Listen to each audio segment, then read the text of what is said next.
There's one power, invisible, and you see it everywhere and every day.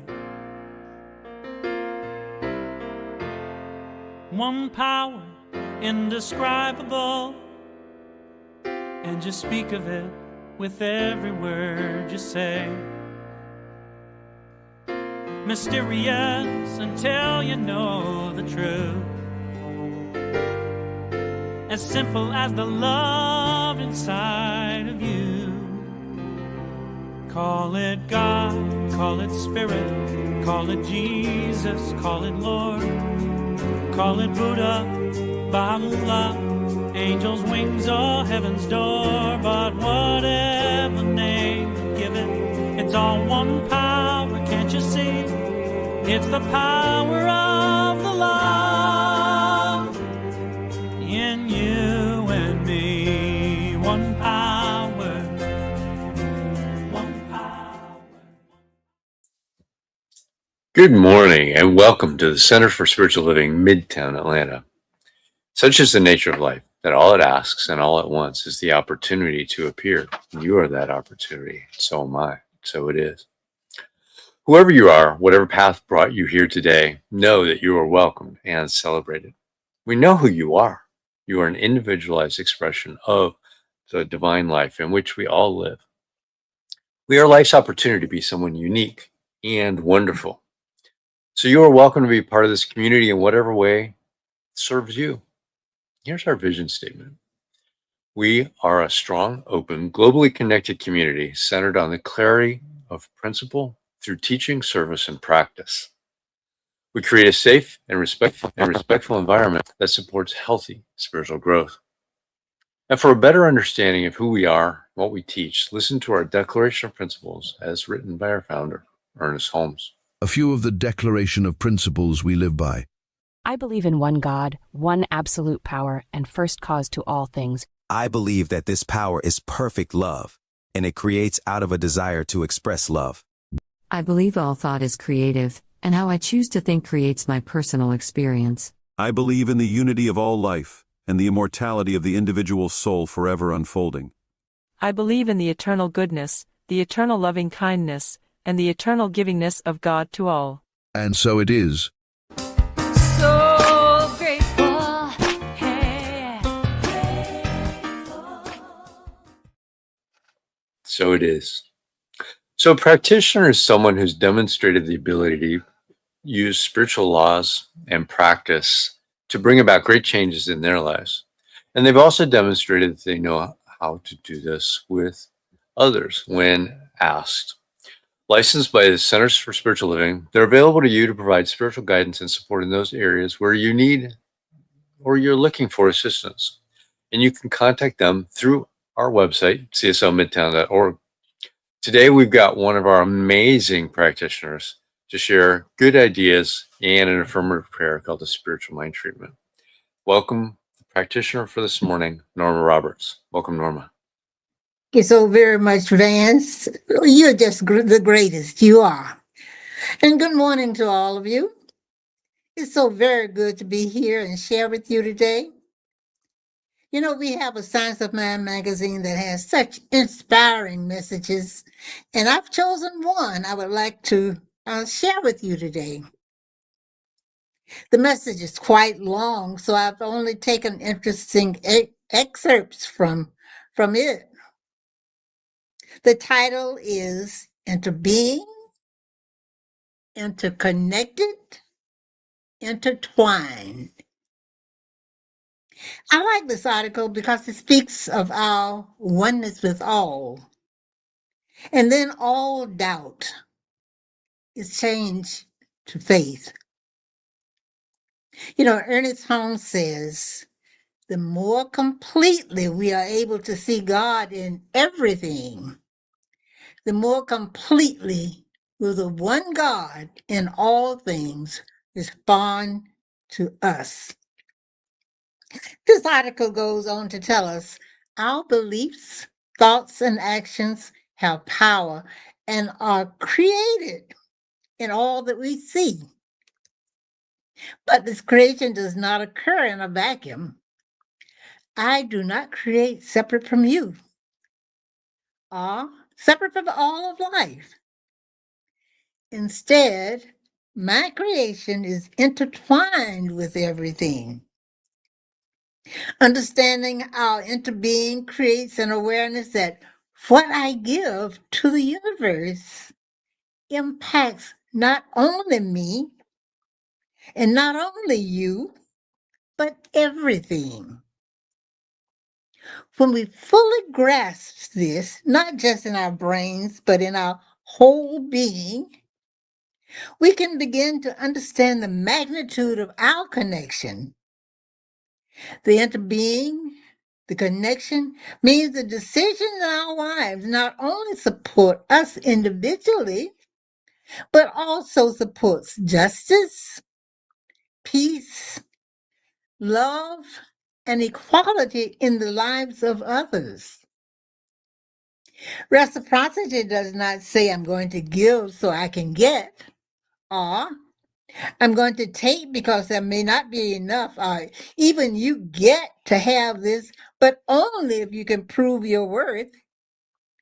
Instead, this principle of reciprocity says when we all bring what we have to the table, everyone will be fed. So now I invite you to join me in treatment, after which we will have reflection music. So I ask you just to relax, close your eyes if you like, and just accept for yourself any part that resonates with you. And know that as I speak in the first person, I speak as you. So join me now in knowing there is but one life, love, peace, one source. That source is God. That source is the intelligence I am right now. Therefore, I know. Awareness am I. Awareness is the I am that I am. I am the awareness of perfect God as perfect expression. I am the expression of perfect health where there appears to be illness. I am the awareness of perfect harmony where there appears to be conflict or disorder. I am the awareness of infinite and abundant prosperity where there appears to be lack or limitation of any nature. I am guided, guarded, sustained, and maintained by the perfection of my source. Awareness am I. Perfect peace am I. Total and complete manifestation of abundant good am I. Anything in me that may have caused me to believe I was separated from my source or from my good is totally uprooted, eradicated, dissolved, banished, gone forever. It is no longer a function of my experience. Therefore, with great thanksgiving, I now enjoy freedom in every area of my life because I have the consciousness of dominion. Nothing is impossible for me to accomplish because I am the knower and the doer of the divine thing itself. My awareness is my faith, and I affirm that God is my indwelling presence. God is all, therefore, everything in my life is good. And so it is. And now we have reflection music.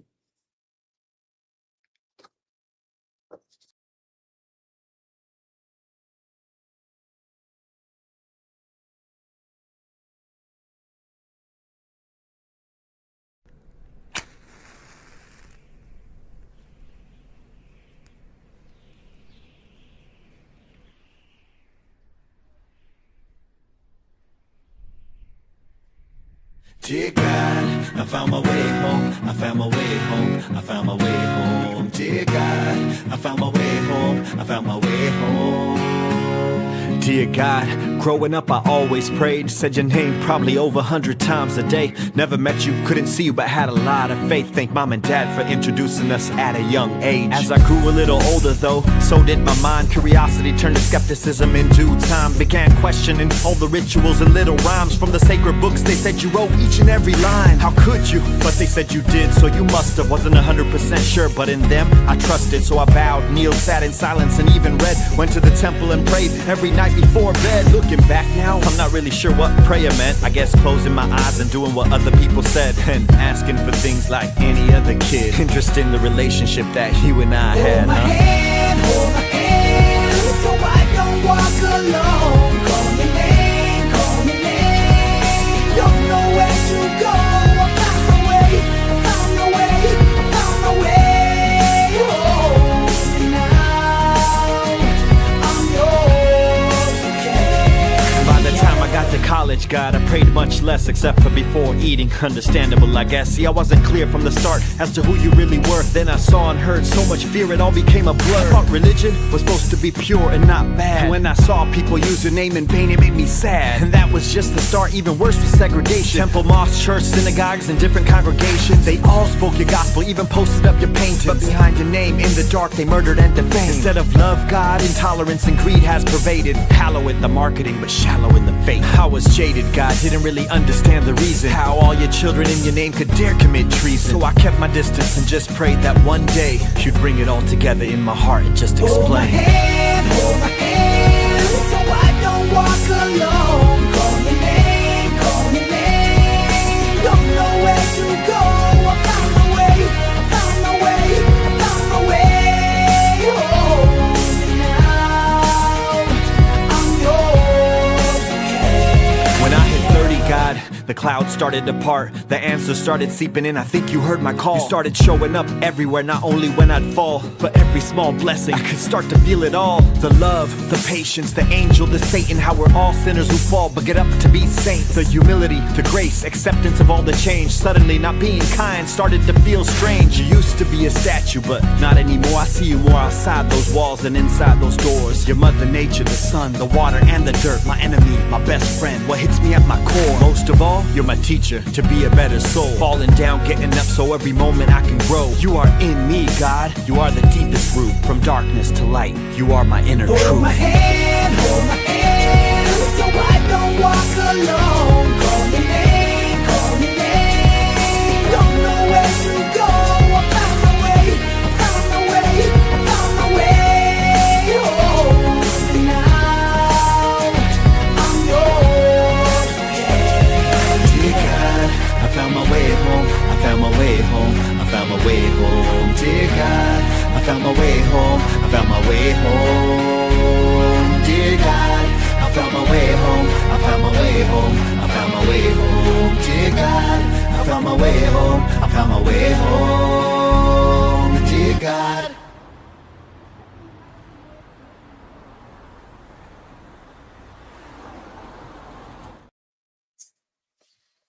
All right. So I thought that was appropriate for this morning. So our speaker this morning is Reverend Dr. Robert Brzezinski. He's got a master's in consciousness from the Holmes Institute, a doctor of divinity from the Emerson Institute, and he's an ordained religious science minister and considers himself a lifelong student of transformational leadership. Robert's passionate about building spiritual community in the physical and virtual worlds. And we've had him here before, so welcome back, Dr. Robert. Thank you, Vance. And thank you, dear ones, for having me back and inviting me here today. This is such a rich topic, and I am so excited to explore this with you today. Everything has absolutely been perfect so far. The music selection is absolutely perfect. Norma, your prayer, absolutely perfect for what we're doing today. And it leads me into where I want to jump into this topic. We're talking about doubt, right? The title of the talk is "The Silence We Agreed to Keep, What We Don't Say in Church." And the theme about all of this is our doubt. Now, I'm just a couple months shy of the very first time I walked into a Science of Mind church. And yes, we were called churches back then. And I want to invite you, if you can remember that far back, I know many of you have a rich history with this philosophy and teaching. Remember back to when you first started attending a New Thought community. There's this phrase we use, and so it is. And when I first walked into a community, I heard this, and I imagine this is true for so many.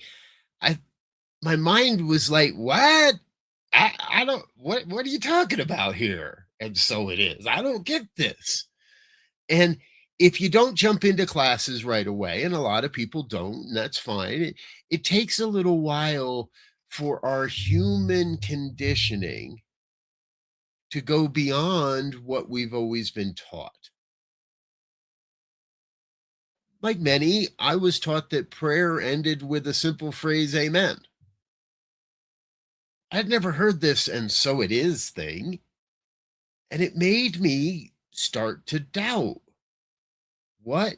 Who are these people? Why don't they end their prayer with amen? And it took a little while to come to a deeper understanding that the affirmation of "and so it is" part of breaking down the old conditioning and allowing us to open up to something new.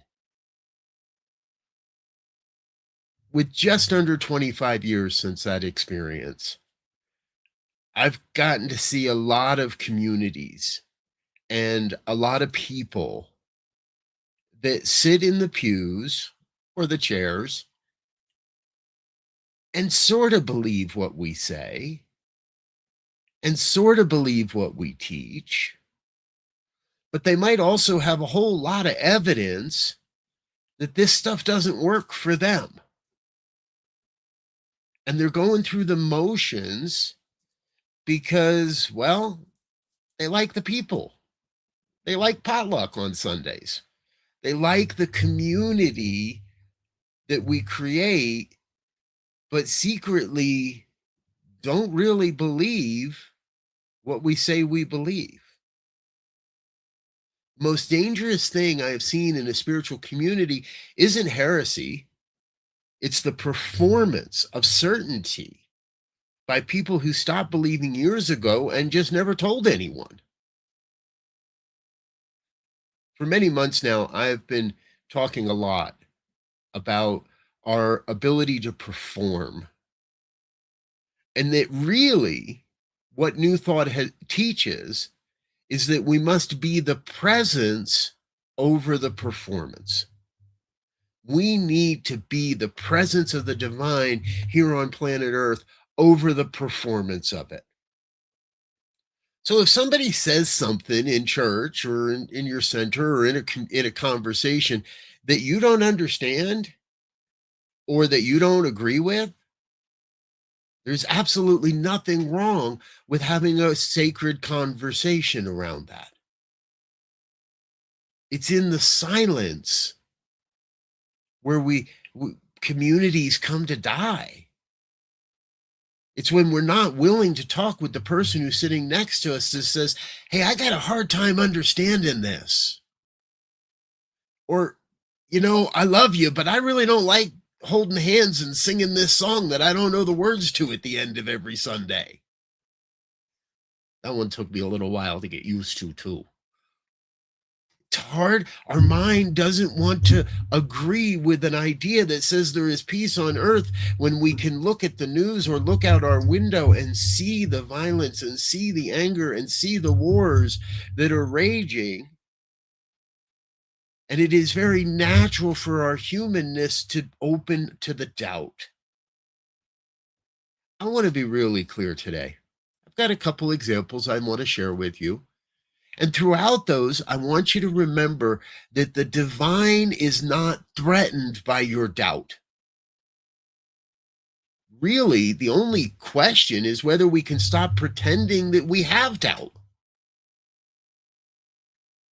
Now, I hope this hasn't happened to you, but I know it has to me and to others, that in a class or maybe at the potluck after or the discussion following, and we're going to get together today at Zoom following this talk and have a discussion, that if you express doubt in a principle or in how something works, then people immediately get shut down as being negative or oh, you've just got to affirm, you just got to stay positive, you just got to.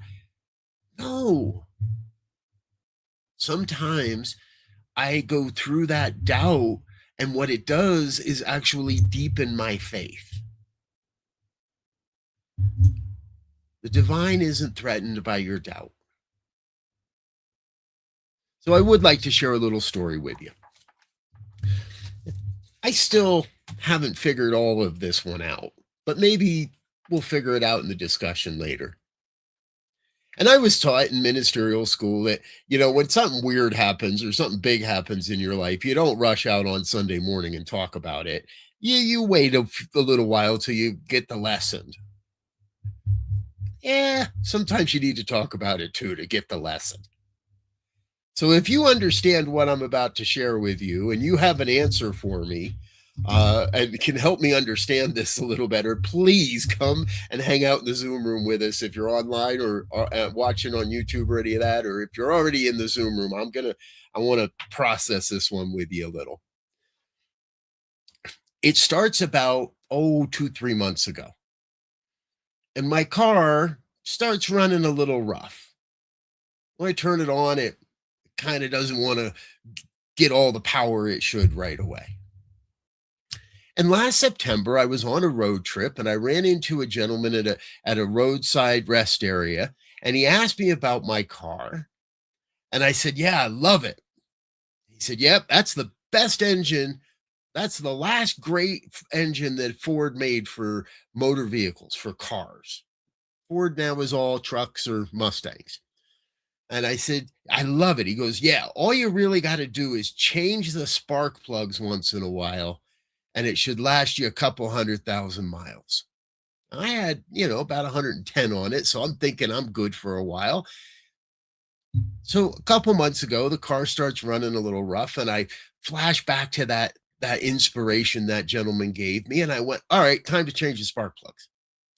So I have the spark plugs changed, and the shop I go to, they want to sell me a whole bunch of stuff, brakes and tires and every other thing they can think of that I might want to buy. No, I'm good. Just the oil change. And let's do the oil change because I have to go on a road trip. I'm going to drive this vehicle over to Kansas City, Lee's Summit, Missouri, exactly, to Unity Village. Now, I sit on the board of the International New Thought Alliance, as well as a few other boards, and we don't need to get into all that. So we have our 111th Congress scheduled for the first week in May, and I'm going to drive over and do video and do all the things that I do. So the spark plugs and the oil change should be enough. The car runs like a dream all the way to Kansas City. Not a problem. Actually, my gas mileage is going up. And I gained like almost two miles per gallon on the drive over there. I'm thinking, yep, spark plugs, I'm good. Life is grand. Now, I didn't have to drive the car very much during the week, so no problems. And come Sunday morning, we go to church, and it's a wonderful experience, and everybody's getting done. And I'm excited to get back on the road because it's Mother's Day, and I want to get home and see my wife before my head hits the pillow and at least give her a kiss for Mother's Day before I fall asleep. Well, about 200 miles into the drive, or not even, it starts running rough again. Now it's running really rough. And now the engine light comes on. And it's blinking, which is never a good thing for an engine light. And so I call my wife. We find a town ahead of me that has a room in a hotel and has a number of different shops. And it's a Sunday, so I'm not doing anything. I'm not getting in anywhere early. And early Monday morning, I take the car to a shop. They do a diagnostic. We think it's one thing, and okay, let's do that. $650, and several hours later, I'm back on the road for about 20 miles. And then it comes back again. Now, I'm a good metaphysician. I've been doing my prayers. I've been doing my affirmations. I've been visualizing my car running perfectly all the way back to Denver. And yeah, I might not get home until really late Monday night instead of early in the evening on Sunday, but it's okay. We changed the spark plugs. We got another 100,000 miles on this. But when it starts running rough again, the doubt started to set in.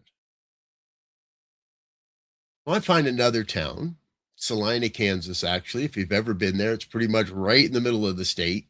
It's only about 60 miles from the exact geographic center of the United States. And I pull into a Ford dealership.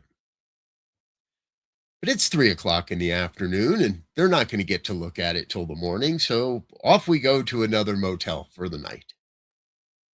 Now, the interesting part about this whole story is Salina, Kansas had had a hailstorm about 2 weeks earlier. And so they didn't have any loaner cars at the Ford dealership that they could let me borrow and take while they looked at the vehicle. So they shuttled me around. Next morning, they call. Good news, Mr. Brzezinski. We think it is just bad spark plugs. And you got a set of bad spark plugs. So we want to change the spark plugs. And we think we'll have you on the road within an hour or two. Yippee! Right on. Good news. A couple hours later, good news turns to bad news.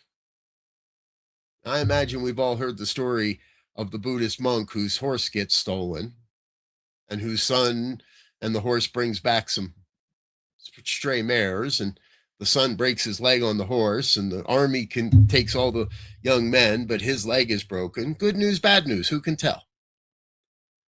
So good news becomes bad news, and the engine needs replacement.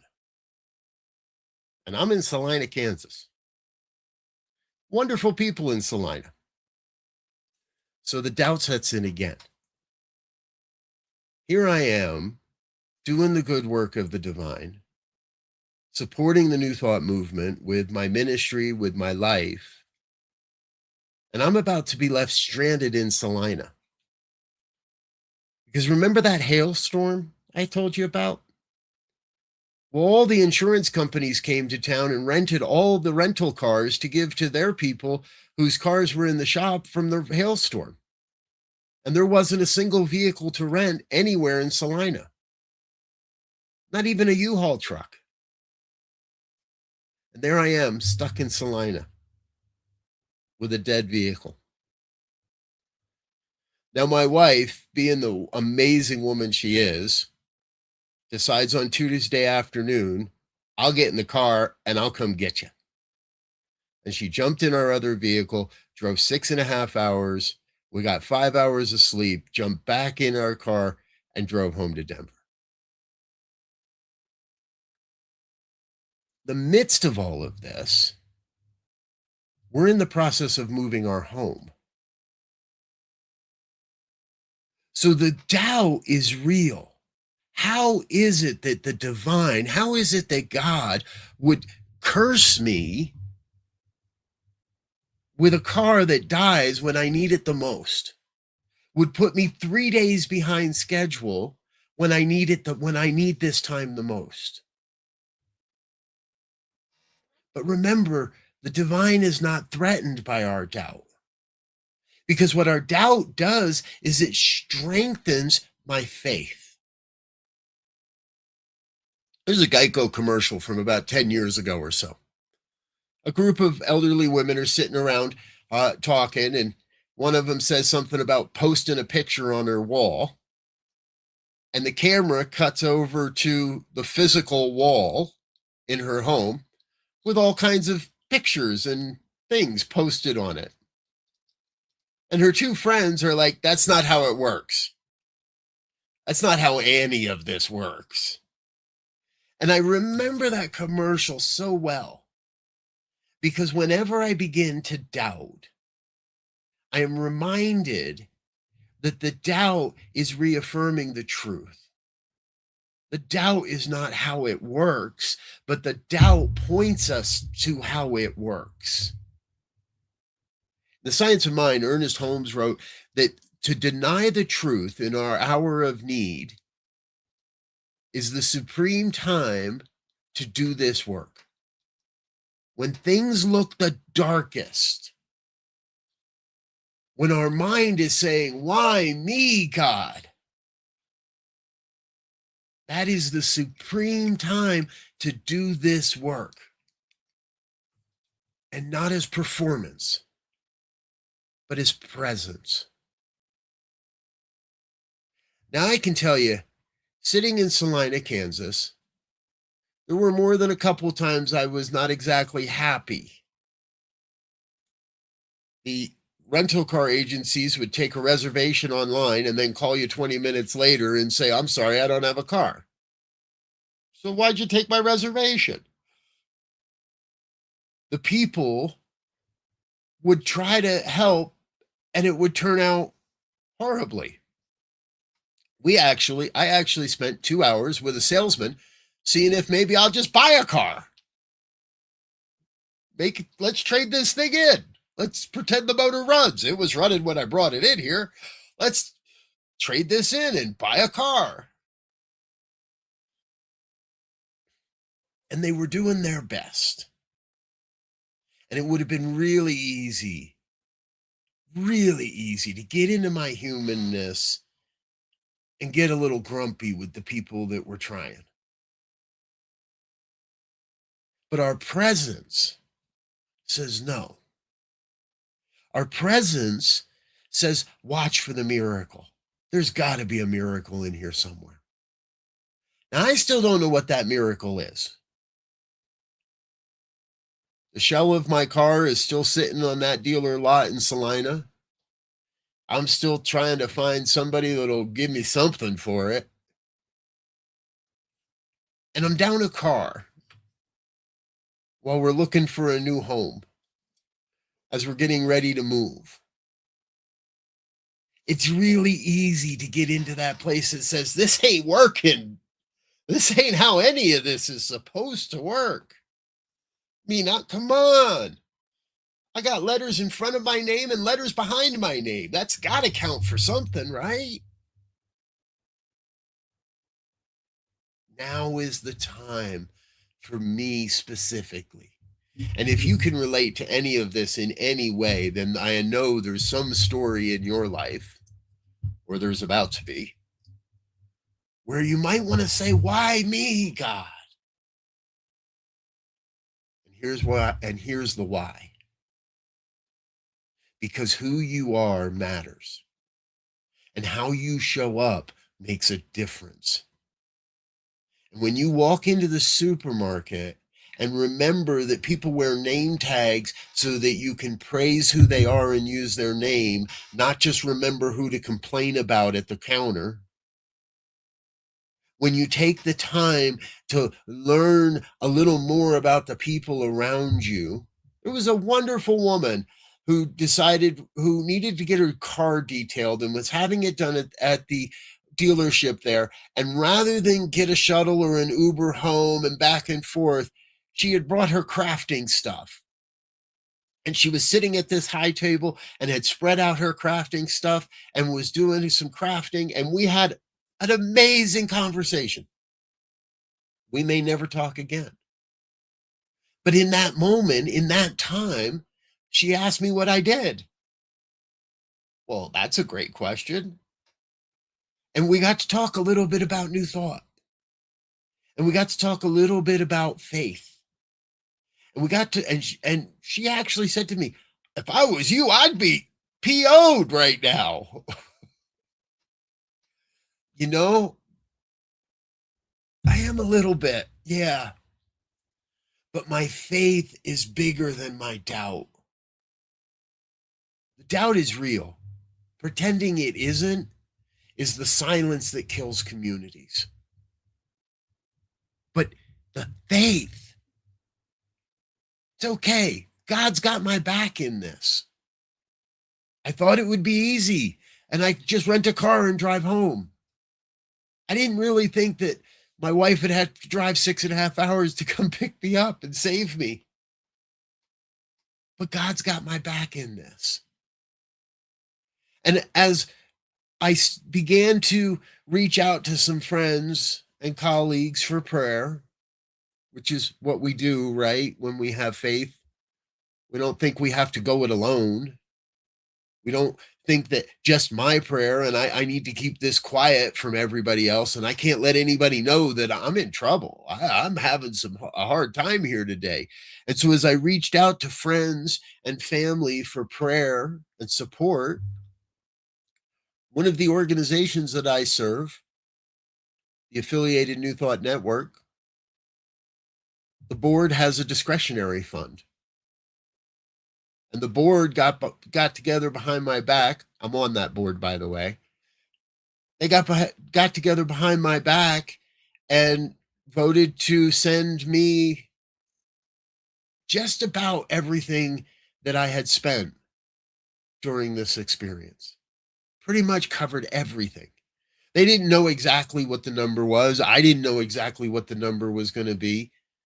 But they dipped into that discretionary fund and said, we got your back. Now, I could look at that and say, that's just a group of people and a group of friends. It's not. It's a group of, it's God. So no matter what's going on in your life, if the doubt's creeping in, remember that the doubt is not there to knock you down. It's not there to prove your failure. It is there to prove your faith. Because when it comes right down to it, God's got your back in this. I can guarantee it. If you're in a place where you feel comfortable to close your eyes, I invite you to do so and join me in prayer this morning. What I know is there is only one power, one presence, one infinite intelligence, moving and breathing and having its being as all of life. My life, your life, the lives of the people I don't know, the lives of the people I don't like, or the people that my humanness doesn't agree with. The oneness revealing itself as all of life. The mechanics and the salespeople, the woman at the counter, the person doing their crafts in a Ford dealership. The oneness reveals itself perfectly as all of life. And by perfect, I mean absolutely perfect. Whole, complete, nothing missing, nothing absent, nothing broken, nothing wrong. There is the opportunity here before us this day and every day to step into a complete and absolute sense of faith and to allow our doubt to be the fuel that drives us into that faith. To remember that when things look the darkest, that is the supreme moment to do this work. To stand in truth, to stand as the truth and proclaim, I am the divine made manifest, and the divine is manifesting itself as my life. That everything is working out exactly as it must, even if I can't see it. That there is a divine power for good operating as my life, even if I don't recognize it in this moment.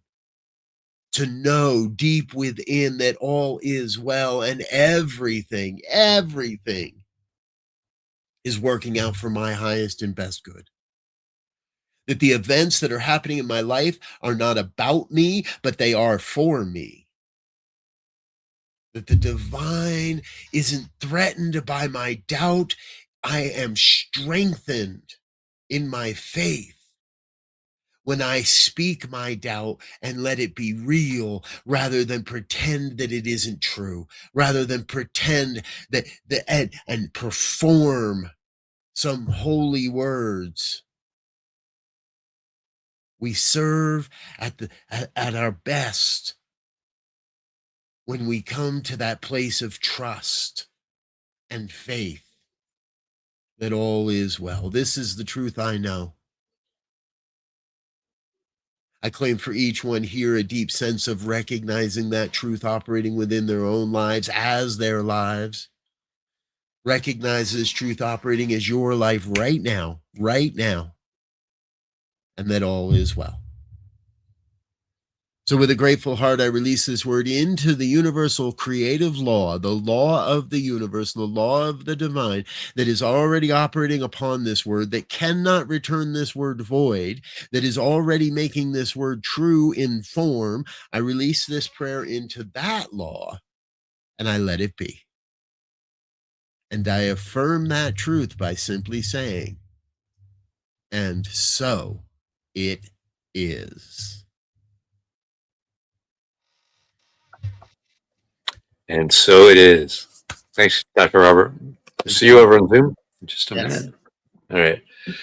So now it's time for our New Minister Sacred Covenant Easy Prayer. This is an abbreviated version that we have. You can get the full version on the website, cslmidtown.org. So you can read this with me. There is only one life. This life is God, and I am one with it. I know my new minister is a revelation of Spirit as principle, fulfilling God's promise. For principle is not bound by precedent, but it operates according to law for those who align with it. Together with my community, I see my new minister inspiring spiritual oneness through wisdom, love, and authenticity. One that is awakened to inner wisdom, communicates universal truth, and serves as a conduit of divine love, wisdom, and healing energy. One that recognizes the inherent wholeness within all beings and offers teachings grounded in spiritual principles to cultivate inner transformation. One that extends love, compassion, and Spirit's transformative power into the wider community, fostering connections that heal and uplift individuals in their unique journeys. As I accept the highest expression of a new minister into my life, I know they will be revealed in a way that expresses Spirit and serves the highest good of all touched by their presence. I am grateful, God is good, and so it is. And so it's now time for our conscious giving, and I want to say something about this. We had our board meeting this last week, and going over the finances, we looked at it, and the treasurer plotted some graphs, and we came out, and we're about $100 a week, actually, $100 a week short of what we are to break even. So for those of you that are listening that maybe contribute sometimes, think about contributing more. It's a small amount, really, if you think about it, but all of us combining together to increase this giving would give us a break even. If you're spiritually fed by the work that we're doing here, by the talks that we have, like this amazing talk we had today, consider giving more. You can do that at cslmidtown.org/donate. Scan the QR code. And if you would, say our affirmation of prosperity now. I live in a universe of abundance. As I freely and joyfully give, I join in the divine flow. And all that I share with life returns to me, multiplied abundantly. And so it is. Got a couple of announcements. I want to thank Norma for being our practitioner today. Reverend Dr. Robert for being our speaker today. May is divined out, and next week we've got Miss Narissa Street as our speaker, and our talk's got a long title. Thomas was right. Doubt and its gift during upheaval and change. That should be very interesting. If you want to dive deeper into what we believe, Robert had talked about classes during his talk, and one of those things is just doing this. So with our adult study group that meets at 10 a.m. on Sunday mornings before the service, you can join them on Zoom. You can get there by going to our website, cslmidtown.org. Scroll down, click the Zoom link. There's a passcode to get in, and you can join them for that discussion. They're going through the Science of Mind textbook, but you don't have to have read this week's section to join in the discussion. So that's available to anyone that would like to dive a little bit deeper into what Centers for Spiritual Living teaches and does and understands. So now, let's say our affirmation of life. I leave this place now knowing something better than I knew before. I go forth into the world with a heart full of love and a mind full of good sense. I look at the world in a greater way, knowing that I have within me everything I need to create the life I desire. I give thanks for this understanding, and I am grateful for the spirit of life that lives through me. And so it is. Have a great week, everybody.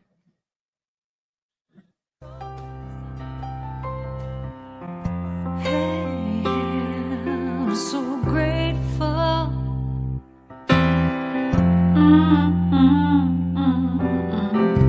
I'm so grateful.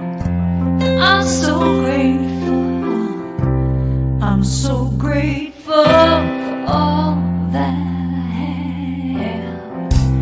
I'm so grateful. I'm so grateful. I'm so grateful for all that I have. Hey!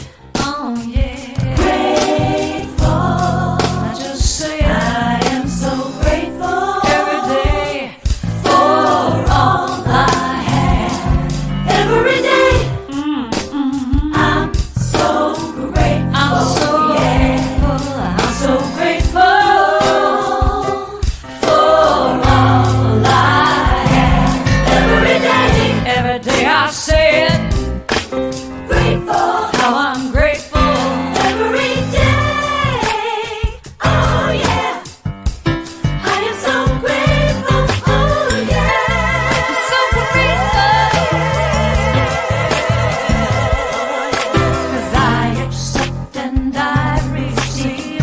I am so grateful. Oh yes, I am. I am so grateful. Hey, grateful. I just count my blessings. Grateful. I just count my blessings. There is a power for good in the universe greater than you are.